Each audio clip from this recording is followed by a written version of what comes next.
everybody. Well, I wanted to come back and get right back into this while it's on my mind. I'm picking up right where I left off.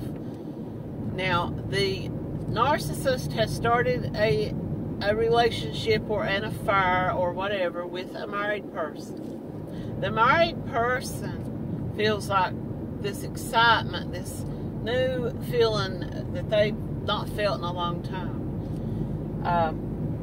And the narcissist has started the smear campaign against their spouse, building themselves up to look so much better than the other person. They not only will they start smear campaigns and lead you to believe that you don't know everything about your spouse, they will create scenarios where your spouse, you fully believe that you're being cheated on, lied to, that your spouse has some secrets. And if they still have problems swaying you and convincing you of that, they will send some of their flying monkeys to your spouse's inbox or to flirt with them, to go and talk to them in person. They will create, and I mean, some people are probably hearing this and saying, no, that doesn't happen. That's like on TV or in the soap operas. You don't know the depths that a narcissist will go to get their way. You don't know what they will do to provide themselves with this thrill, with this win. They don't want the person. They don't feel anything for them. It's a game to them. You have people who wake up some mornings and they get on some gaming site and they play Xbox all day long, or they play some other game, or maybe they go bowling or whatever, but they are excited to win. They think about it. They hone their skill. They practice. That's what narcissists do. They play with people's lives.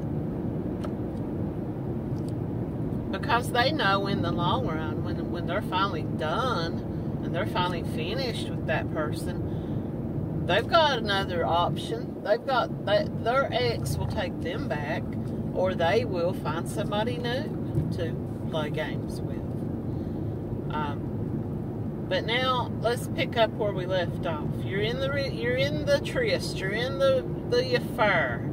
It's all exciting, and you're lying to your spouse. You're telling them you're going to church, or you're going to a soccer game or whatever, and you're sneaking off for your thrill with the other person. But you're still not, in your mind, you may feel love for them. You probably do. You may feel joy and happiness and excitement, and you're fixing yourself up, and you're looking forward to life again. You're looking forward to getting up and going out and starting your day, because you know you're going to see them and talk to them, and you're just feeling so great. You're riding this wave of thrills, you know. Then the narcissist starts saying, well, you're not happy at home, and I'm not happy at home, but we're happy together, and we're meant to be together. You're the person I've always been meant to be with. You're my soulmate. If you knew this narcissist previously, if they were someone who you had crossed paths with during your past, or if you had maybe gone on a date with them, or maybe just knew them from school or the community or whatever, they will find some nostalgic memory to say, remember that time that, you know, I was thinking about you way back then. I wanted to ask you out then, but you were seeing somebody else or whatever. They create this whole narrative of it was a lost love. It was meant to be. And now we've found our way back to each other.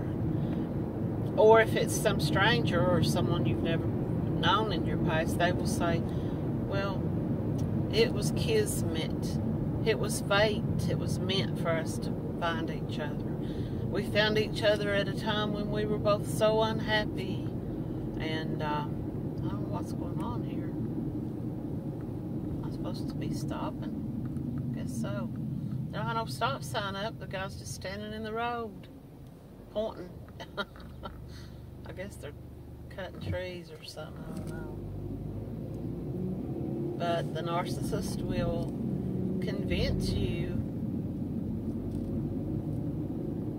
how much happier and better off you would be with them. And you've already started to feel like, my spouse is a cheater, my spouse is a liar, they're out here doing their thing.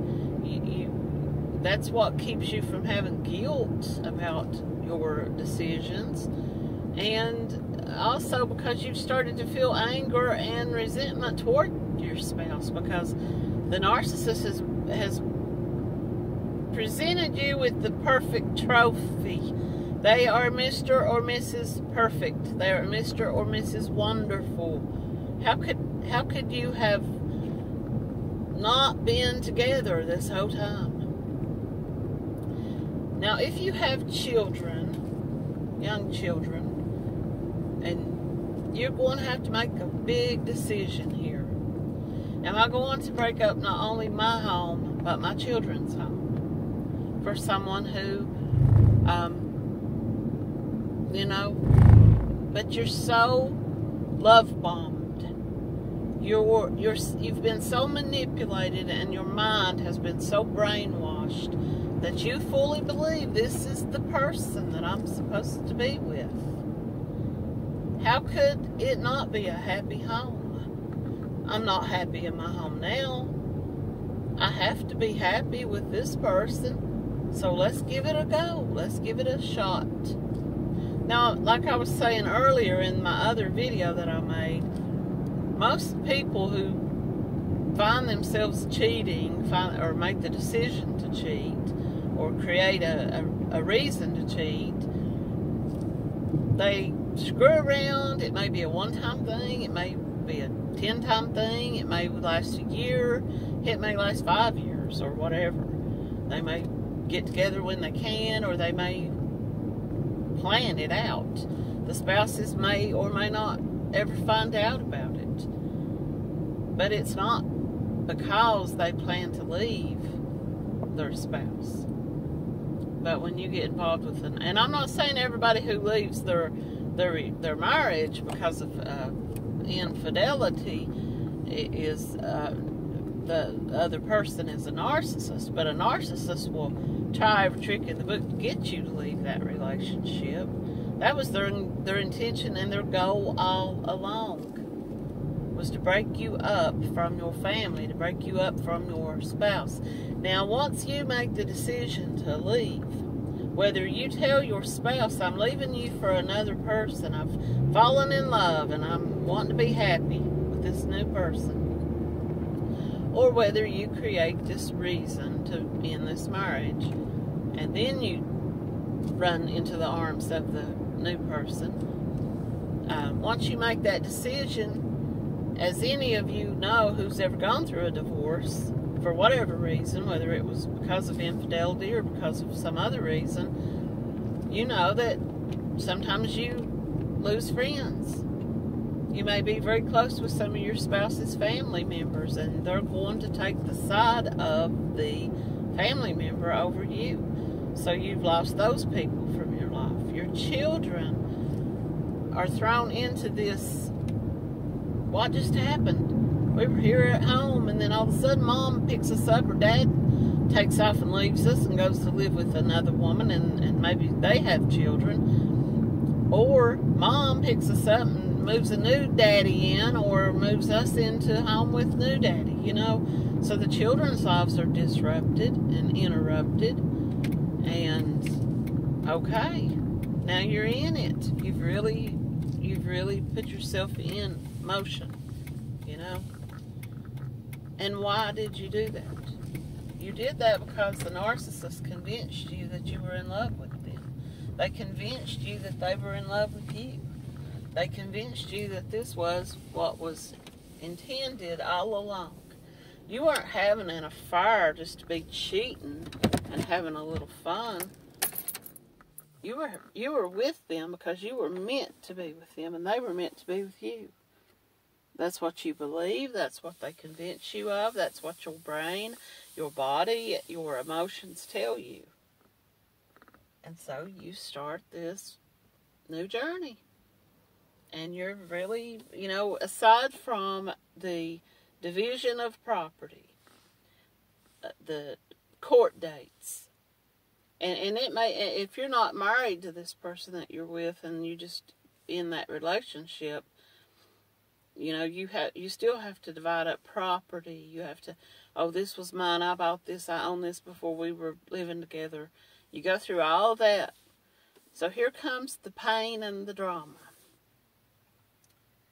Here comes the, I didn't think this whole thing through, I didn't realize I was going to have to go to court, hire a lawyer.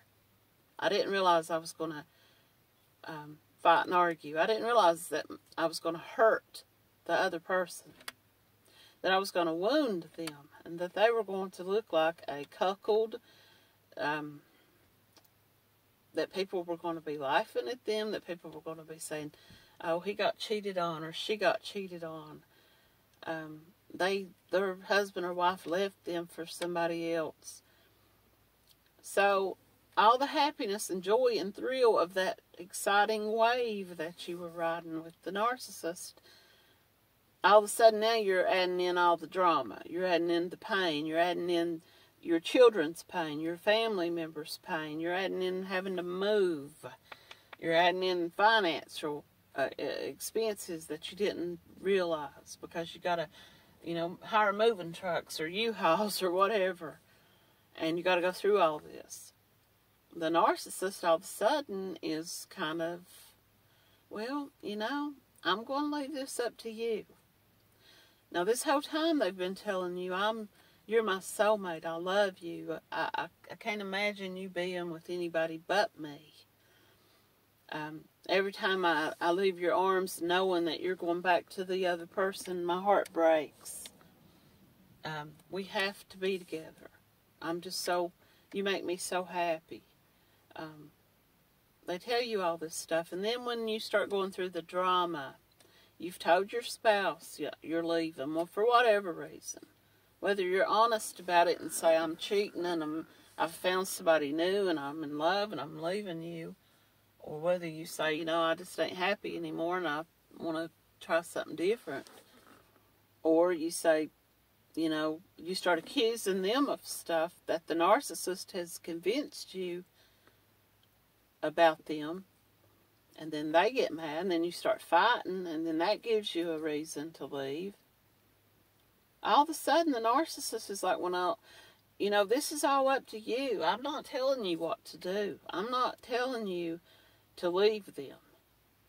I'm not telling you what you should do. You make the decision.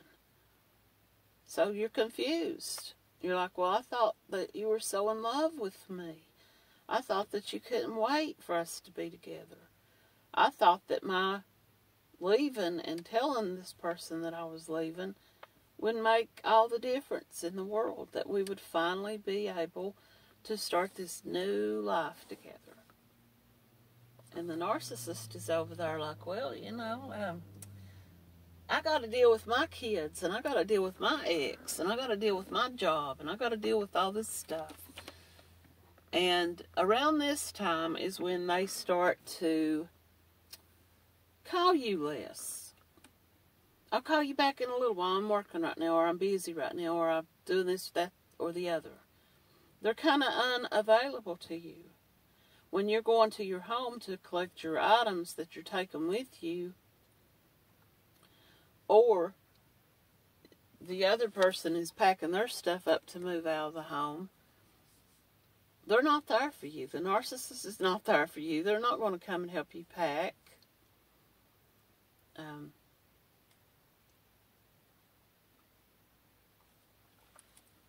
So it's going to go one of two ways. They're either going to say, well, I'm just not financially set up right now myself because I'm also going through a breakup. And I'm also going through all of this. And I'm just not financially able to put us into a home together. So you go get a place, you rent you a place, and I'll come over and see you. Now see, that's what my ex did. When all the drama and everything, and I was already out of the home. I was living with a relative at this point. I was living with a relative prior to that, but I moved in with the narcissist shortly after we got together. And shortly after that, he starts telling me, well, you know, my ex is mad. She helped work to buy all this house and all the furniture and everything. So she's going to come after me for all this. So you living here right now is just making things worse. She's making threats against me. She's making threats against you. And it's probably for the best right now if you just kind of went and stayed somewhere else. Just until she cools down and we work stuff out. But what was really going on was that he was telling her that I was no longer in the picture, that I was gone. And so that she would lay off of wanting him out of the home and wanting to move back in there. And all that stuff. Going to court and child support and all that kind of stuff. As soon as, so he tells me, he wants me to play this game with him. Go rent a place, and I'll come see you when I can. And when she finally calms down and we work out we sign and date and dot the I's or whatever, I'll come and move in with you, and we'll let her live. We'll let her move back in here, and we'll be together, and we'll be happy, and everything will be just fine. And some people will do that. Some people will say, okay, what other choice do I have? I've left my home. I've left my spouse. Where am I supposed to go? So they go out and they rent a place. And the narcissist will come around from time to time. Less often. It's not as exciting to them anymore. They've got work. They've got their kids on the weekends. They just don't have the time that they once gave you or promised you. And so they kind of suddenly start showing up less and less. They don't text as often. They don't call. They're busy when you try to reach them, or they can't see you this weekend because they've got prior plans with their family or work. And all of a sudden you're in this new place. You've broken up your home. You've broken up your life. You have argued and fought so much with your spouse that they're turned against you now. All your family and friends know about everything, so you're standing there like a scarecrow in a field looking like this idiot, and all of a sudden the narcissist is kind of like just here and there. And eventually they will disappear altogether. They will say, you know, I didn't think this through, and I don't think it's going to work out. And, you know, I can't take care of your kids because I have to take care of my own. I can't go spend time with you at your kids' events when I've got to go spend time with mine. Or they will move you in together, and you will move in together, and you will start the life together that they promised. And they'll be a kind, loving, caring daddy figure to your kids. They'll be a great husband or wife, you know, if it's a woman. They'll be a wonderful partner. You'll go out and you'll do all the stuff together that they promised. And everybody in your circle, your friends, your family will see how happy you are and how great it is. And this guy or woman really did turn out to be everything you wanted. And life is just so great. But behind the scenes, things are starting to kind of, you're starting to question your decisions. Maybe I rushed into this too fast. Give the narcissist enough time, and you will become the cheated on. You will become the partner at home wondering where they're at, where they're going when they rush out. You will be no different than your spouse was when you were the one sneaking out. They will start to demean you. They will start to devalue you. They will belittle you. They will gaslight you. They will tell you that you're wrong. And they will start to, many times they will use you for finances. Now, that was part of the story that I originally read from, is the reason I'm talking about this right now, is that many of these people, once they see that their targeted person is breaking up their marriage, they start to wonder, what are they going to get? You know, are they going to divide up a 401k? Are they going to divide property? Are they going to sell off this house and they're going to get $150,000 or $25,000 or whatever it might be worth? They start to see you as a financial gain for themselves. And once that's all gone, they have no more use for you. They've got you in the house. Now, you're the spouse now. You're the cheated on, because they're going out and they're telling all these new people all these horrible stuff about you. You don't love them like you once did. You don't want to get out and do stuff with them like they want to do. You want to stay home. You don't want to have sex with them. You're not intimate with them. They tell you everything that they told you. They tell the new person everything that they told you about their ex. And now and then pretty soon you're going to become the ex. But I'm going to end this portion of this right now, and when I come back, I'm going to talk about picking up the pieces. And for some, it's a smooth transition. They don't have any kids. They don't have any property together, and you just kind of go on. Once the narcissist pulls their stunt and they're done playing and they're tired, and they leave you kind of feeling fooled and tricked, and you kind of, once you do start to see the light of what they were and how they mistreated you and lured you into this, manipulated you into this, convinced you of everything that you were convinced of, you wake up and you realize, oh my God, what just happened to me? Why did I believe them? And that's the fun part. And I seriously don't mean that, because I can laugh about it now, but it was not fun. And anybody who's been through it knows that it's not fun. And knows that it is probably the worst part of the whole thing. Because once you have to start picking up the pieces of your life, you start looking around at the damage that you've done to all the other people. To your ex, who was, maybe you didn't have the best marriage or the best relationship with, but they weren't the devil that the narcissist led you to think they were. They weren't this evil tyrant.